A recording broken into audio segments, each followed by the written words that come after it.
तो आज का जो मेरा क्वेश्चन है वो इंडिया के न्यूक्लियर प्रोग्राम पे बेस है पूरा। पहले तो मैं क्वेश्चन थोड़ा बोल देता हूँ। So my question is that what is thorium and why it is treasure for the Indian nuclear program. So basically there is an like recent advance or improvement in our nuclear program। हम आज उस पर पूरी बात करेंगे कि ये इतना अद्भुत क्यों है। आपको थोड़ा इंटरेस्टिंग साउंड करने के लिए कुछ बता देता हूँ ताकि आप जुड़े रहो मेरे वीडियो से। तो इंडिया ने कुछ ऐसा अचीव किया है कि मान लो हमें कभी भी दूसरे कंट्री पे न्यूक्लियर प्रोग्राम के लिए और न्यूक्लियर एनर्जी के लिए कभी दूसरे कंट्री पे निर्भर नहीं रहना पड़ेगा। अच्छा, ऐसा इंडिया ने क्या कर दिया? इंडिया ने कुछ ऐसा काम किया है कि जितना हमें फ्यूल चाहिए, मान लो एक फॉर एग्जांपल के लिए अगर आप गाड़ी चला रहे हो, पेट्रोल चला मतलब कोई सी भी व्हीकल चला रहे हो, तो आप जो फ्यूल यूज़ करते हो पेट्रोल 1 लीटर, तो इंडिया के पास कोई ऐसी टेक्नोलॉजी है जो आपको 1 लीटर फ्यूल में गाड़ी भी चला के देगी और वो फ्यूल आपको उससे ज़्यादा रिटर्न कर देगी। बिल्कुल सही सुना आपने। आपको मतलब as a waste product 1 litre से ज़्यादा फ्यूल मिलेगा। सो ये हो सकता है थोड़ा मतलब अनसाइंटिफिक और अन एनर्जी वेस्ट कंजर्वेटिव एनर्जी की तरह साउंड करें, लेकिन ये ट्रू है और इंडिया ने इसका प्रोटोटाइप भी शो किया है और मोस्ट प्रोबेबली 2025 तक हम इसको कंप्लीट भी कर दें, एंड ऑफ 2025 तक। और मैं ऐसा किस बेसिस पे कह सकता हूँ? तो मैं इस मतलब आर्टिकल पढ़ रहा था इंडियन एक्सप्रेस में, इन्होंने सब कुछ यहाँ पे लिखा है, मैं इसको रीचेक भी किया। हमारे अनिल काकोडकर सर है जिन्होंने इस आर्टिकल को लिखा है और he is not anyone, he is one of the nuclear scientist and director of Bhabha atomic research centre.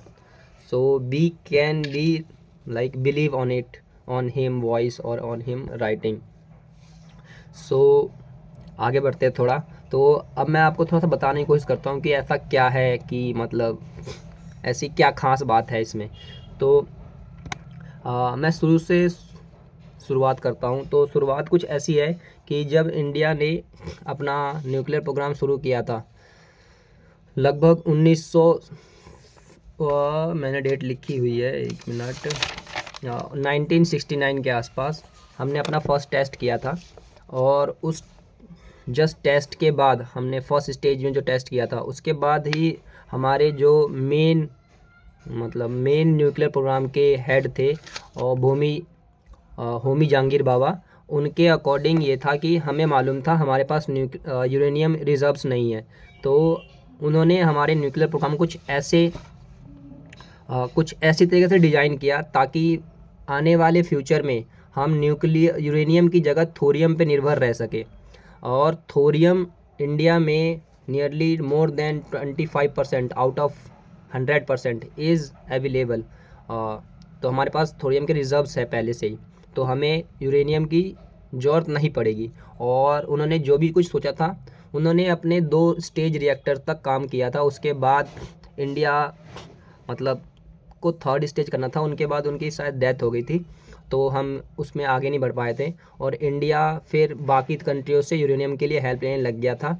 हमने बहुतों के आगे बहुत सारी पॉलिसी बनाई, बहुत सारे पैसे खर्च करके यूरेनियम ख़रीदा और जिस बेसिस पे हम बेस चल रहे थे।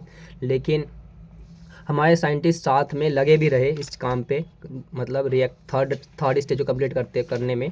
और नेक्स्ट ईयर ही उन्होंने एक प्रोटोटाइप शो किया और प्रोटोटाइप बिल्कुल सही वर्क कर रहा है।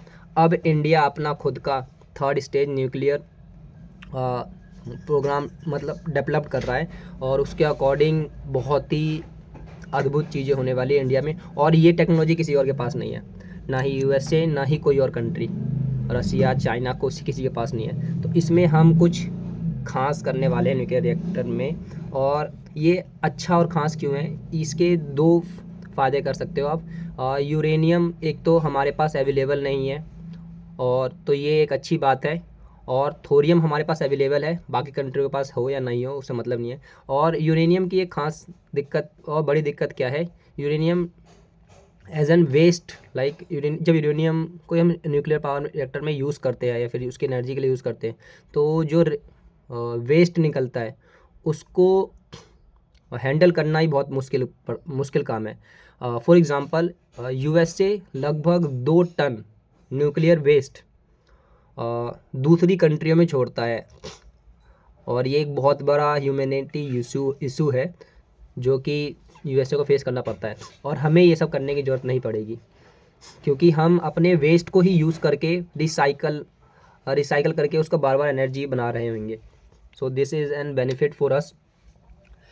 और इसके डिटेल में मैं जाना नहीं चाहता, लेकिन फिर ही बता देता हूँ कि कुछ मतलब कैसे काम कर रहा है इंडिया। तो इंडिया का फर्स्ट स्टेज जो रिएक्टर है वो प्रेशराइज्ड हैवी रिएक्टर है। ये बिल्कुल नॉर्मल रिएक्टर है जैसे ऑल वर्ल्ड यूज़ कर रही है, यूरेनियम को ब्रेक करना, उस एनर्जी में कन्वर्ट करना। अब इंडिया ने यहाँ से थोरियम का यूज़ कैसे किया। इंडिया ने यहाँ पे थोरियम का यूज़ इन्होंने अगर हम थोरियम को यूरेनियम में मिला दें तो उससे जो प्रोडक्ट निकलेगा एज ए रिसाइकल, वो हमें यूरेनियम मिलता है, और हम फिर यूरेनियम को फिर से यूज़ कर सकते हैं ऐड करके थोरियम के साथ। तो कुछ ऐसा मतलब गोल गोल चल रहा है साइकिल। और सो यही एक मेन मुद्दा है, और ये हमारी हेल्प करेगा। इंडिया का जो विज़न है 2047 100 गीगावाट न्यूक्लियर एनर्जी के लिए, और ये 2040 के नियरली 2070 के नियरली इंडिया ने कहा है कि हम जीरो कार्बन एमिशन कंट्री बन जाएंगे। तो ये इस एम्बिशन में भी ये हमारी हेल्प कर सकता है, और हेल्प कर नहीं सकता, ये करेगा, बिल्कुल डेफिनेटली करेगा। अनटिल एंड अनलेस इंडिया इसको अचीव तो कर लिया हमने, हम इस पे काम करते रहे और इसका यूज़ करें, और मोर यूज़ करें, इसका प्रोडक्शन ज़्यादा करें। क्योंकि टेक्नोलॉजी होने के बाद भी अगर हम उसको ढंग से हाई लेवल पे प्रोडक्शन नहीं करते वगैरह वगैरह, तो फिर इसका कुछ ज़्यादा यूज़ नहीं हो पाएगा। और इसमें एक और चीज़ ऐड करना चाहूँगा, स्मॉल मॉड्यूलर रिएक्टर। और इंडिया के पास एक और ऑप्शन आया है ताकि हम बाय कर सके small modular reactor technology from other country. ये स्मॉल मॉड्यूलर रिएक्टर है क्या? बेसिकली ये स्मॉल टाइप ऑफ रिएक्टर है, मूवेबल है बेसिकली, जो सबसे अच्छी बात है इसमें स्मॉल मॉड्यूलर रिएक्टर में। सो हम इसे मूव कर सकते हैं, और ये किसी भी एक सिटी को एनर्जी देने के लिए काफ़ी है। एक सिटी को एनर्जी दे सकते हो, और बहुत ही कम अमाउंट, बहुत ही छोटा सा कम प्लेस में आप इसको बना सकते हो, क्रिएट कर सकते हो और यूज़ कर सकते हो। और अगर तुम्हें उसे मतलब मूव करना है, कहीं और ले जाना है, तो भी कर सकते हो। तो ये एक ख़ास टेक्नोलॉजी जो दूसरी कंट्रीज़ पे है। So that's all about this nuclear power of India. Thank you all of you.